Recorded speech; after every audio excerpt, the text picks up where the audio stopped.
but some of you may have seen it at the Met in New York. Good afternoon, everyone, and welcome to this session of the Kolkata Literary Fest 2024, where we are lucky to have with us Professor Anindyo Roy, Professor Emeritus, I believe, of Colby College, and the Viceroy's artist, which is tucked in my ears. Hello. Okay. Can you hear me? Yeah. Right. Thank you, Deepika, and thank you, Malavika, for organizing this session. Let me begin by just giving you some sense of how I tracked myself into this world of Edward Lear. It began as a child when my mother introduced me to Abul Tabul. And that was her way of inducting me into Bangla, reading Bangla and at least attempting to write Bangla. And through Abul Tabul, I made my way to Edward Lear. Now, this was when I was about 6 or 7 years old.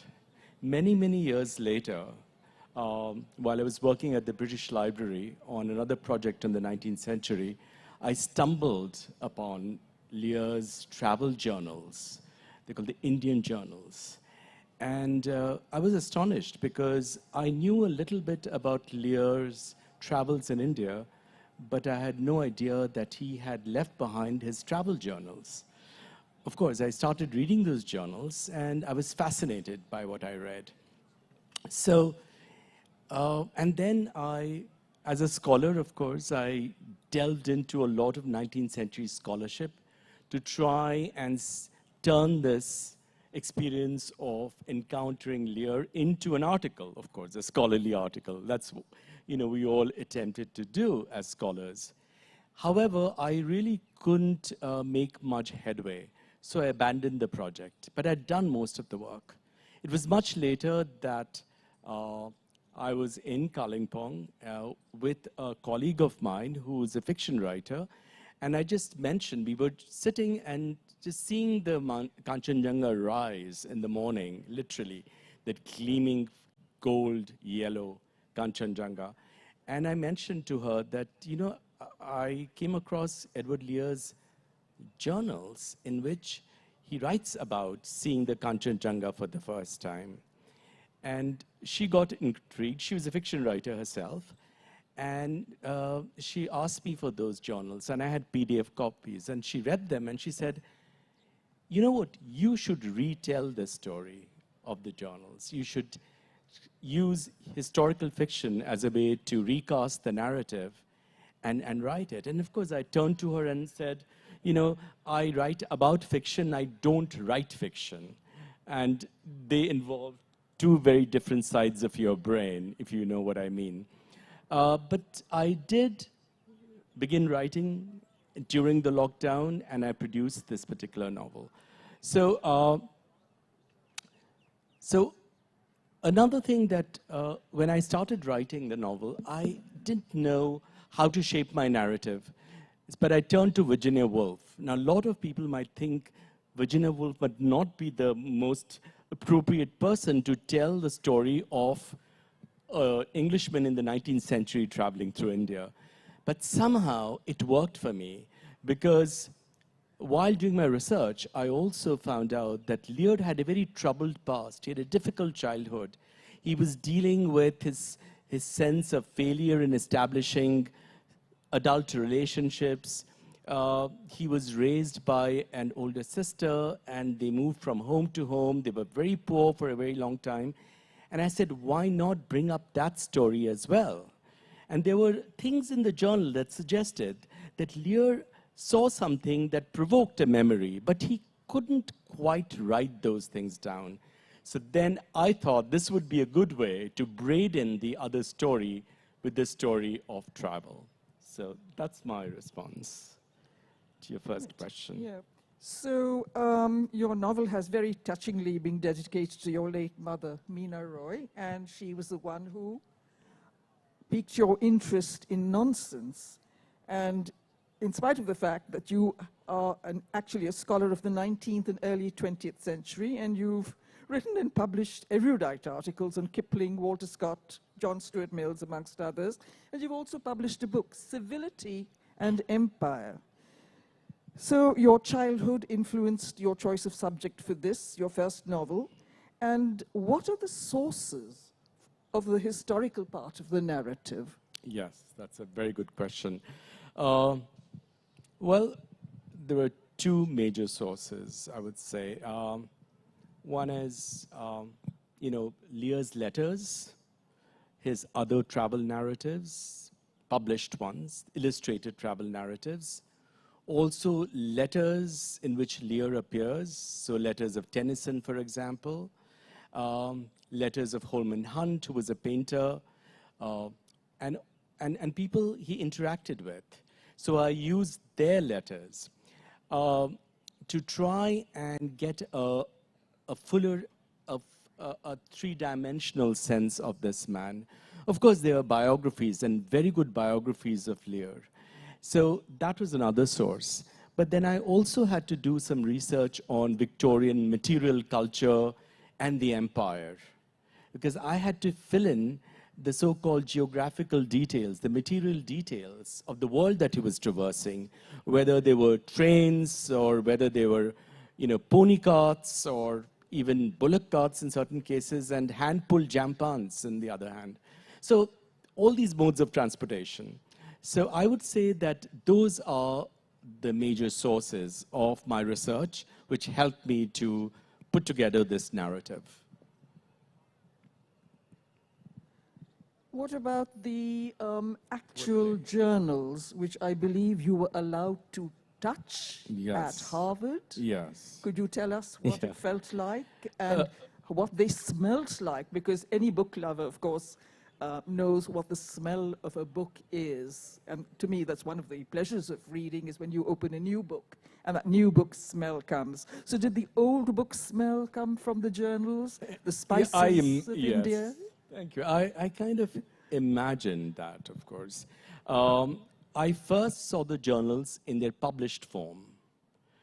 When I encountered the journals in the archival, the original form at the Houghton Library at Harvard, I felt I was holding a live specimen in my hand. There was something about seeing Lear's handwriting, the sections that he had crossed out, the little parts that he had blotted out literally, and also his little doodling in the edges, made me feel that this was a document that was worth writing about. But of course, by that time, I decided that I was not going to do a scholarly piece. So when I decided to write fiction, I think I had that sense of that live specimen in hand. It was a living thing for me. And so when I wrote, I was kind of more or less putting life into that living thing, through my story, of course. Yes. Okay. Lear's wordplay is, of course, legendary, as is his use of puns, portmanteau words, etc. And his reaction to the sounds of the various Indian languages he comes across during his travels is delightful, as shown in your book. Now, you've brought this to life in passages such as Lear's letter, your letter, not Lear's, actually, to Chichester Fortescue, and the story that Lear composes for the Willoughby children, your story, actually, not Lear's story. But in other places, your literary structure is quite unique. In a single passage, you may slip through 3 or 4 periods of time in Lear's own mind, almost like a stream of consciousness. Why did you adopt this method to tell your story? Very interesting question, because I guess I could respond it in 2 different ways.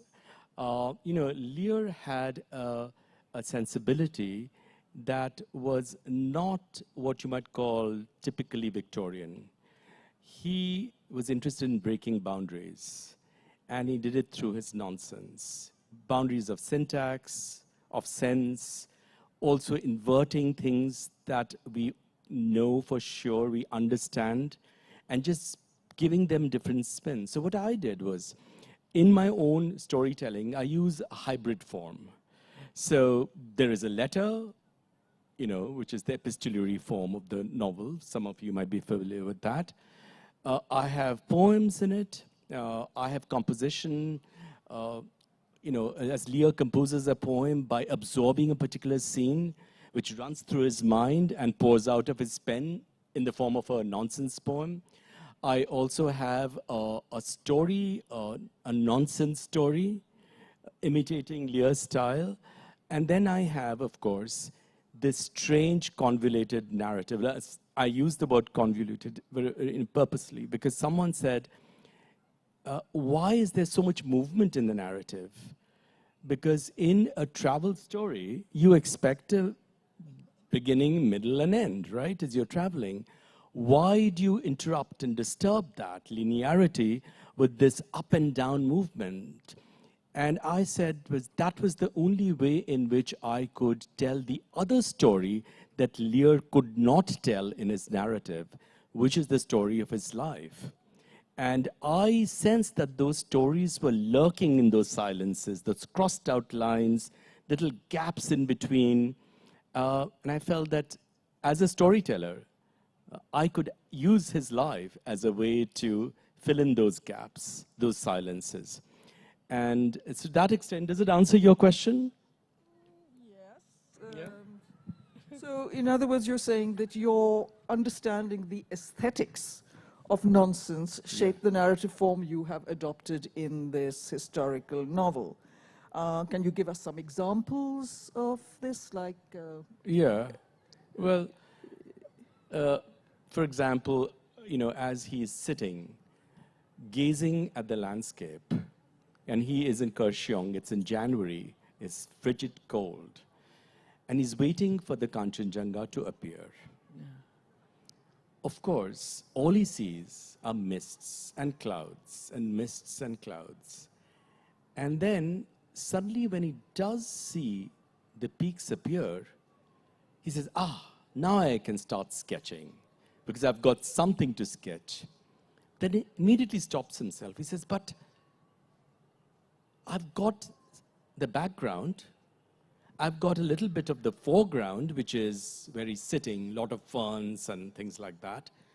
But there is blankness and emptiness in the middle. What do I do with so much emptiness?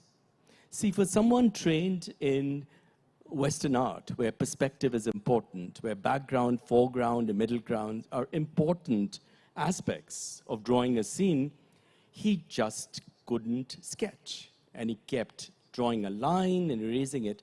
But then all of a sudden, he sees Mount Etna appear. Now, he obviously had traveled to Greece, and he was a traveler. He had traveled all over the Balkans, Italy, just name it, to the Holy Land, all the way up the Nile. And he sees these other forms appear in his vision. And he says at one point, it's as if a jinn's carpet had really taken him into another world. There are many such instances when he is looking out of the window and he remembers his childhood, and what he remembers, of course, is a broken window pane and a shard of the glass, sticking out. And this is actually from his childhood, when his father disappeared suddenly, leaving the family behind. And they could not afford to repair that window, and it remained broken till, of course, they moved. And there are other cases, for example, when he is listening to a song on a platform in India, and he remembers a Judy and Punch show, for example, that he'd seen in London. There are many such examples, some that are more intense and private and full of grief and sadness, and some that take him back to childhood when his sister used to take him to Highgate to watch those, the mummers perform.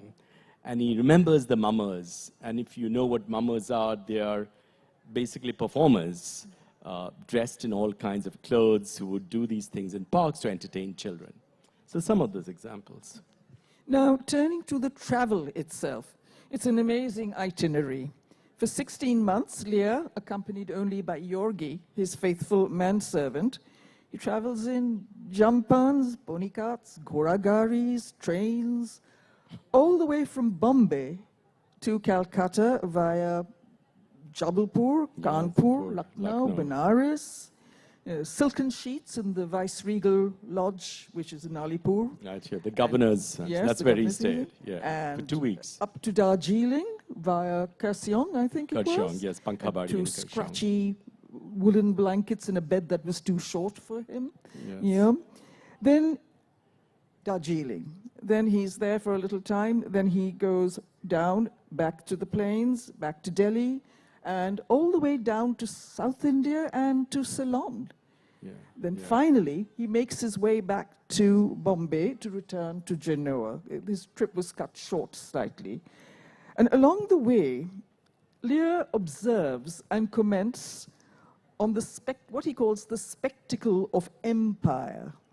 Could you tell us how you've depicted some of the many characters he comes across, both British and Indian?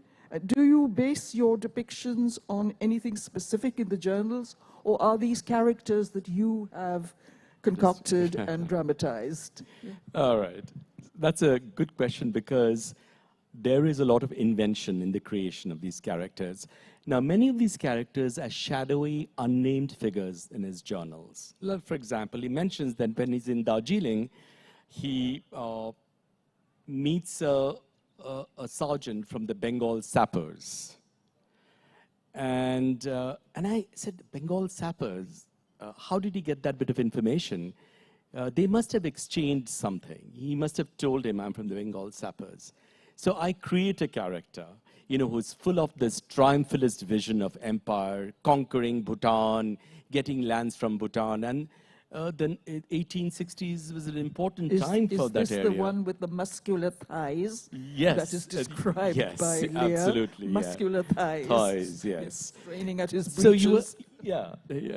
And so I create characters. There's a little bit of satire involved in that.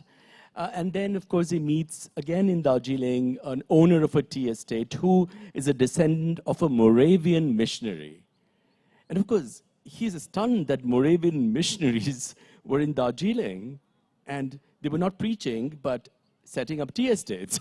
And now, so I have another character. He mentions this character, and I've created a full blood, flesh and blood character out of him. Again, a piece of satire. And then there's this wonderful scene when they're in a little place in Chunar, and he mentions in just one single line that he spent the morning with two young girls, one being the daughter of the hotel owner, and the other her Indian friend. And they sat together, wrote limericks, and recited limericks.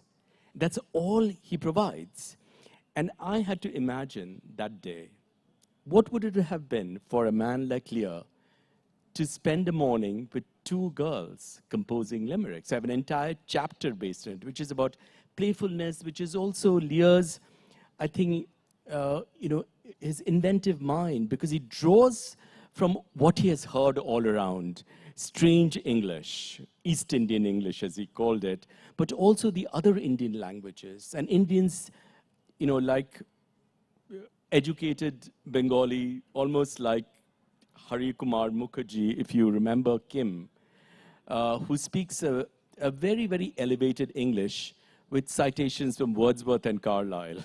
So I've created a character like that as well. And out of just a simple reference to a station manager who holds him back with a story about his life. So, and there are many such instances of creating characters out of shadowy figures mentioned in the journals.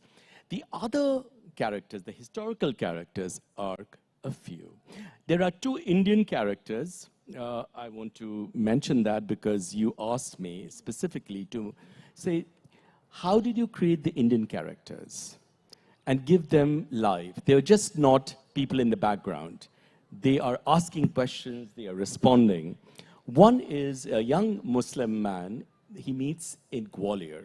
When he visits Gwalior, he's struck by the fact that in a town that is full of temples, there are also minarets and people, Muslims praying. So he's curious about the co-presence of Hindu and Muslim culture. So this man tells him about the story of Gwalior and the significance of Sufism, and he was familiar with Sufism, having known, of course, the Rubaiyat of Omar Khayyam. See, they're 19th century intellectuals, so they're familiar with that. So another character that he meets is a young botanist while he's visiting the Malabar Hills, Mr. Nair. And it's, what happens is, he's brought his watercolors. They are tube watercolors. They were drying up. So as he was trying to do his watercolors, he just isn't able to get the colors. There's something about the colors that don't produce the effect that he desires. So Mr. Nair introduces him to Indian dyes. And he tells them that, the Malabar has a long history of all of these dyes that were used to make paintings. And he tries them, and he realizes, after he tries them, how amazing the transformation is. It's a life-changing, part of his life, when he realizes the medium is important, because he's also a watercolorist, He's done landscapes, basically washes in brown ink, but also in watercolors, chalk, and other medium, all right? So I would say those are the two Indian characters. They're mentioned, and I fleshed them out. But the historical characters are, of course, Lockwood Kipling. Those of you who know Lockwood Kipling, he was the father of Rudyard Kipling, right? And I think very few people know that he was once the principal of the J.J. School of Art, which is in Mumbai. Yeah, yes, which is still very much one of the foremost art schools in India. That's right. Yeah. So there is an entire section where he is interacting with Kipling, Lockwood Kipling, and trying to understand what's going on with the architecture in Bombay, because he's confused about the hybrid styles, right? And Lockwood explains to him what's going on. But similarly, there is, of course, in references, his good friend, Fortescue, and another important figure, two figures that appear, are part of his life in which he tried desperately to have a relationship, a meaningful adult relationship. One happens to be a woman called Augusta Westmoreland. Lord Westbury's daughter.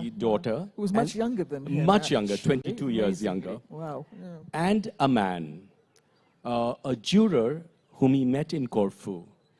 And since he was himself based in Corfu, he spent a lot of time with him. And I think he thought that it was more than friendship. And it was never reciprocated. And he tried very hard to make it work. It never did. And that left him, in a way, very disappointed about his inability to really figure out how he wanted to lead an adult life, in exile, because he traveled all the time. So that comes up over and over again. So Lushington is an important figure, historical figure. Lushington's family, of course, came from old colonial families. The grandfather was an important administrator of the empire. And then, of course, there are other figures as well, historical figures. So I had to flesh them out too. But they are not imagined. None of these figures are totally fantastical, imagined figures. Some are shadowy, unnamed figures in the narrative. And some, of course, are figures that we all know about, like Tennyson we know about a lot. So he appears, and the others as well. Thank you. But another fascinating, I found him fascinating, is Yorgi, the faithful manservant who is traveling with him. How did he find Yogi? Yeah. How many years Yogi was with him? Yogi died in his service. Yes. And it's very sad, which is not in the book, of course, but eventually Lear died all alone in San Remo, where he is buried. But Yogi, the character, I mean, Would you like to tell us some more about Yogi himself? You know, I had a lot of difficulty deciding how to place Yogi in this narrative, because Yogi is a presence, a shadowy presence. He just lurks around, makes sure that the master is comfortable, that he has his medicine on time. But there are entire sections in the narrative where Lear talks about Yogi's gaze at him. What is going on in Yogi's mind? He's, after all, a servant, right, in service. Of course, what we know from his biographies is that Yogi was employed as his manservant. He was an exceptionally bad cook. But he suffered his bad cooking because he was a companion for almost 23 years. And he was employed while Edward Lear was in Corfu. And he's an Albanian. He was an Albanian, I'm sorry, of Suliot Albanian, one of the many tribes of Albania. There was large-scale migration of Albanians in the mid-19th century into Greece and other places because of a series of droughts and famines in Albania. And so I had to bring Georgi to life. I drew upon that history. I drew upon his attempts to learn English because he was an Italian speaker and he learned Greek, that is Georgi, and how he would astonish Lear with uses of certain words, like really complicated words, because Lear assumes that, you know, how would Georgi be able to say decidedly, right? So I have those moments. I also have moments where Georgi is tired, exhausted, and Lear becomes aware of it suddenly. Because throughout, Georgi has been catering to him to suddenly become aware that the person who is serving him is also a human being, you know. And the last chapter is where is the one that dramatizes most fully, I think, their relationship, is when they're in Kandy in Sri Lanka, and Georgi falls very sick, so much sick that he has to be hospitalized, and they rush back to Bombay, and because Lear thinks, well, what if he dies? You know, he has a son who's waiting for him, a wife waiting for him back there, and I think when he sees Georgi faced, you know, almost dying, all of the images of death and loss return to him at the end. He encounters, once again, what it means to lose a sister who, you know, raised him, to suddenly find himself all alone without a family, but all the other losses in his life, both kind of metaphorical and real, which is Lushington just disappears from his life, right? So in that way, I think Georgi, for me, became important as I began to develop this narrative. And I gave him a certain agency, a certain mood, fluctuating mood, and certain degree of humor as well. In one section, you know, when he's trying to draw a beastie, you know, the person who watered the dry roads, Lear had forgotten the image, so he asked Georgi to pose as a beastie, to just get the contours of the body. And Georgi says, I am tired of just bending, crouching down for you to just sketch me.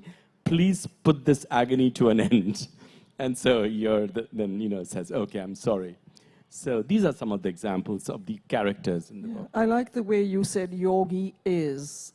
He is obviously very much alive to you. Yeah, in the narrative. Yeah, in the narrative. And absolutely. It's quite a story if you read the book and go through what Yogi is to Lear. Perhaps there's another novel in that. India and Lear, seen through Yogi's eyes, oh, no? God.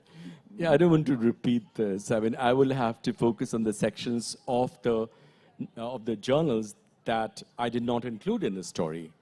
Of course, this is this is a novel, and I had to select sections that help me build that kernel of the story, which is Lear's attempt to capture something as elusive as the Kanchenjunga, and through that, the elusiveness of his own life and the meaning of his own life and his past.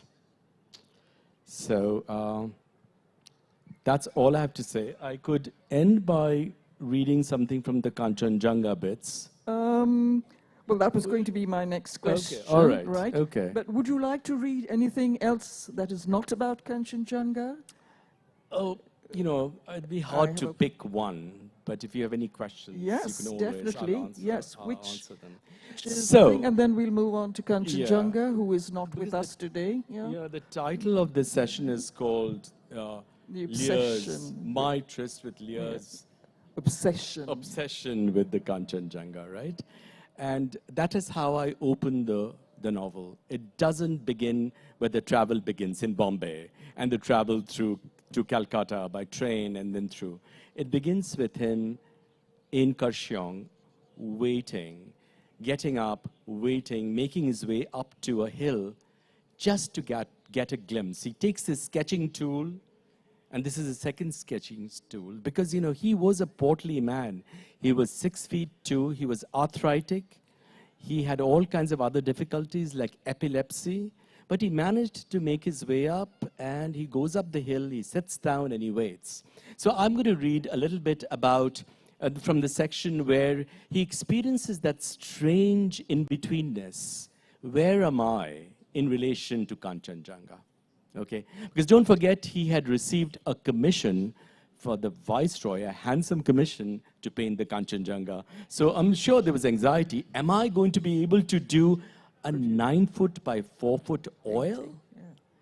He's a man used to pastels and watercolors and washes and brown ink. But anyway, this is the section where he's waiting. How much time do I have? You have plenty. You have plenty of time. Don't Okay, worry. all right. I'll give it to you. Okay. So I'm going to read a little The thing is, amazing thing also is, which is, I think, a lot of people are unaware, is that he had terrible problems with his eyesight. Yeah, terrible So, eyesight. yes. Yes, he was myopic. So in many ways, I think some of the strangeness of his drawings comes from the fact that he couldn't understand proportion. And that is where nonsense comes from, right? It's breaking proportion. It's breaking the boundaries of what we consider to be normal. So here he is. He's sitting there. He's found a spot. He's got a stool.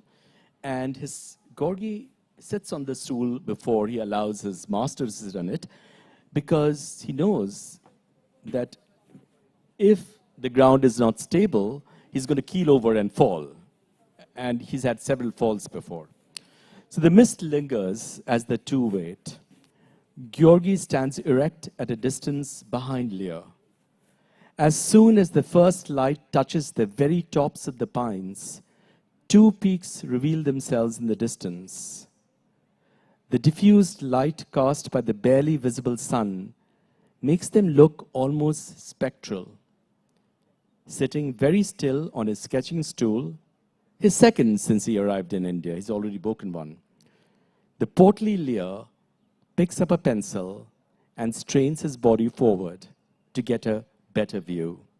And all he sees in front is an abyss, a boundless, floating world filled with unknown eddies. His fingers are ready to trace the first line on the sheet of paper placed on the wooden stand easel in front. It is a decisive moment as the shimmering slopes, the multiple points and precipices of the mighty Kanchenjunga take shape before his eyes. The tip of his pencil begins to move, and very soon the lines begin to branch out steadily across the page. This is one moment. The other moment I want to read from is when he is looking for that middle distance. How is he going to paint if there's so much emptiness in the middle, right? So as the cold wind sweeps down from above, Lear pulls down his frayed bowler hat, buttons up his oversized overcoat, and wipes his nose. His mind returns to another question. one that has been nagging him ever since he first saw the Himalayan range appear through the thick bamboo forests as they approached Kanchenjunga. How does an artist get the middle ground on paper through all this blurriness? The middle ground, such a key concept for understanding perspective. Does it even exist here, among the blank distances and indefinable depths? All he can sense now is the insistent pawing of an unknown creature grazing against his half-frozen legs. In a low whisper, he asks himself, is it possible to leave a faint trace of a line on paper where the middle ground should be?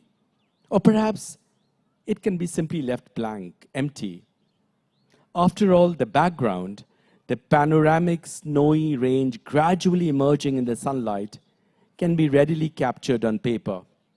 He can also glimpse the foreground, quickly running his eyes over the maze of intertwined shapes of ferns that lie close to his feet. The intricacy of hoops and loops and indeterminable depths of light and dark will be a challenge to pencil, no doubt, but not impossible. But the middle ground? What does one do with so much emptiness right in the middle of a scene?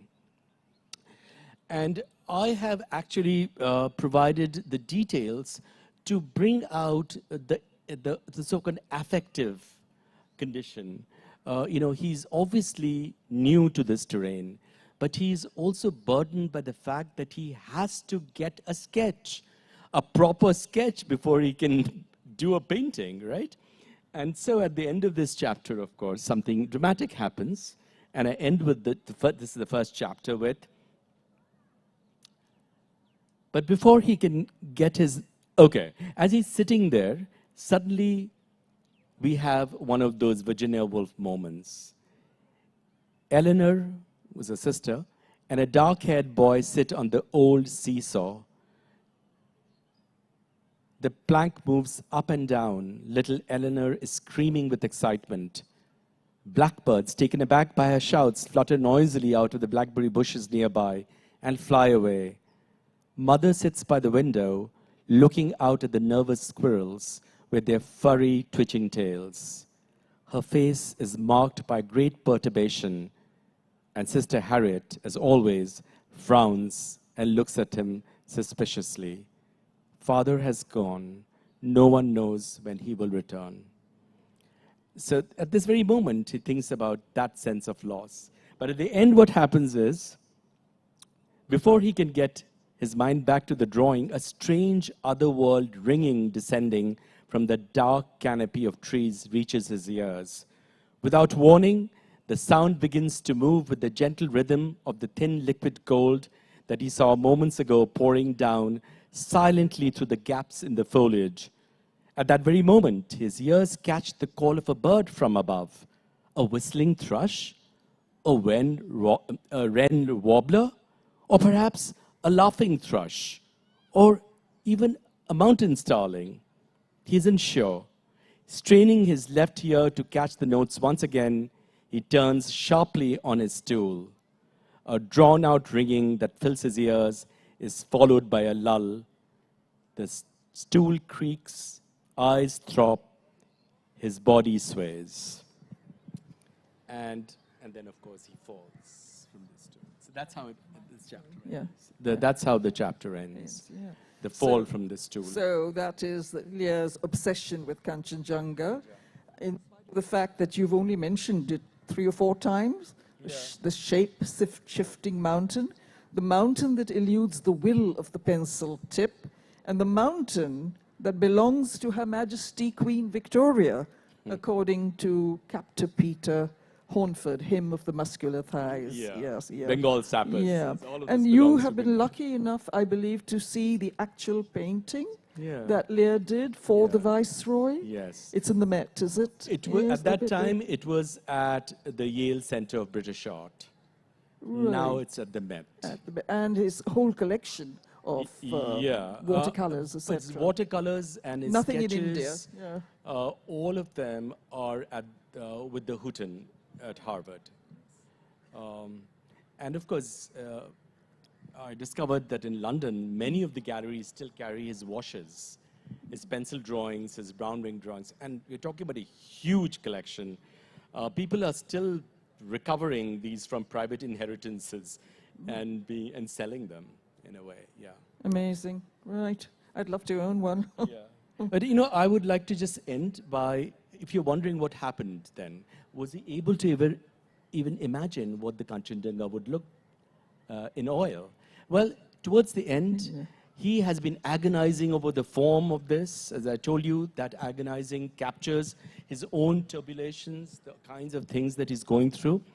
But at one point, he has a dream vision of the Kanchenjunga, and I will end with that, right? Yes. Okay, the night before they reached Tuticorin harbor, he had lain in his bed restless. It had been a long day of packing and travel. And then, from the half-darkness, he saw a shape.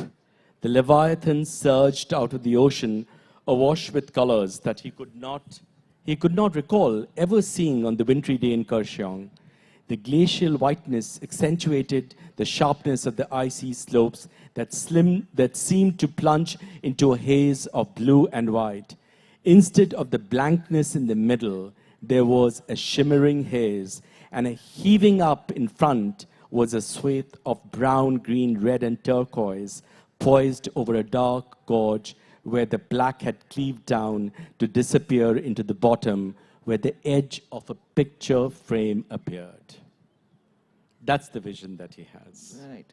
So, thank you very much. Professor Roy, we've come to the end of our tryst with the Viceroy's artist. And before we request you to take a few questions from the audience, it's interesting to reflect on how the universe seems to have arranged things. You traveled far away from India to college in the States. Lear traveled from far away to India. Your interest in Lear was piqued in childhood by your mother and Abul Tabul, which is going to follow this session. You became a writer of scholarly books, and then you chose to write your first novel on the Lear in India. And you returned to India. Your book is published just in time to feature in this Kolkata Literary Fest and to celebrate the 100th anniversary of Abul Tabul, which, would you call it serendipity? Kalu Kale? Or as Lear would perhaps have said, melubious. So thank you very much for this afternoon, and best wishes for your next novel. So questions from the audience for Professor Roy? I know you haven't read the book, but I do suggest you read it because it is, as you get into it, a very interesting read indeed. The gentleman over there, would you like to introduce yourself, please? And are you a Lear fan? Yeah, I'm a fan, and I have a couple of questions for Professor. One is 1860s and 70s were the time when the Hobson-Jobson dictionary was getting prepared. So what was the impact of some of those Anglo-Indian jargons on Lear? And also Lear's last phase of his life, when he was afflicted with melancholia, and any light you can throw on that and the overall impact. All right. One of the authors of Hobson-Jobson appears in this book. He is Judge Bernal, who was a judge in the Madras High Court. And he co-authored with you, Hobson-Jobson, and he actually meets him, and there's an entire scene with him when he's in Tanjore. He becomes a collector of erotic literature. So you can imagine what an interesting man he must have been, right? A judge who turns to erotic literature and then writes or co-authors Hobson-Jobson, right? So he appears in this book. And I think they have a little conversation about language. But Lear, the painting was actually completed almost 3.5 years after Lear returned. And by that time, he was stricken with melancholia, and he also had a lot of physical difficulties. His epilepsy returned, in a way, and Georgi took care of him as much as he could, and he had a couple of friends around. But he didn't want to return to England at that point, and he remained in San Remo, which is in the Italian Riviera. So does that answer your question about him. Melancholia, you will find melancholia even in the limericks. The man of Cape Hope. And the figure is of a man with a giant head sitting, crying. All you can see is a man with tears streaming down his eyes. And it's a limerick. I must mention that the cover of the book and the illustrations inside in the style of Lear are done by your own nephew. Yes. Yes, that's nice. Yes, it's a beautiful illustration. Yeah, Yes, those who know the Himalayas. Anyone else with any questions? Yes. Yes. Could you tell us your name and your question, please?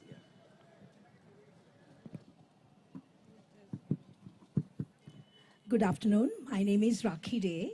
Thank you for a lovely session. And my question is for Professor Roy. You said that you grew up reading Abul Tabul and you were very impressed by Sukumar Roy. Now, apart from both Sukumar Roy has been compared to Edward Lear, and because both of them wrote nonsense verse and they were great illustrators. Now, apart from these two qualities, while doing your research on Lear, did you find any other parallels between these two great men? You know, can you hear me? Yes. Okay. You know, I was not attempting to compare the two. I think my induction into Lear came with Sukumar Rai, but that as a child, I started reading the limericks soon after I had read Abul Tabul. I haven't done a comparative study of the two. There are a couple of comparisons, for example, the bizarre, the macabre, but also social satire. I think in Sukumar Rai, the social satire comes across more strong than in Lear. In Lear, you can half guess that he is actually satirizing elements of proportion, elements of self-containment, which were parts of the ethos of Victorian culture. Those are the only things I think I can compare the two. Thank you two very elements. much. Thank you. Thank you. We have time for one more question. One more question, if anyone would like to ask. Do I see a hand up at the back? No? Question from you? No? Okay. Right. So I think you will be signing copies of your book at the I book pavilion. believe If anyone somewhere. is interested. Yeah, you guys know more about the books than where they are. Yes. Thank you very much. So thank you very much Deepika. indeed. Thank you for Thank being you. with us. Thanks. So if you haven't read Lear,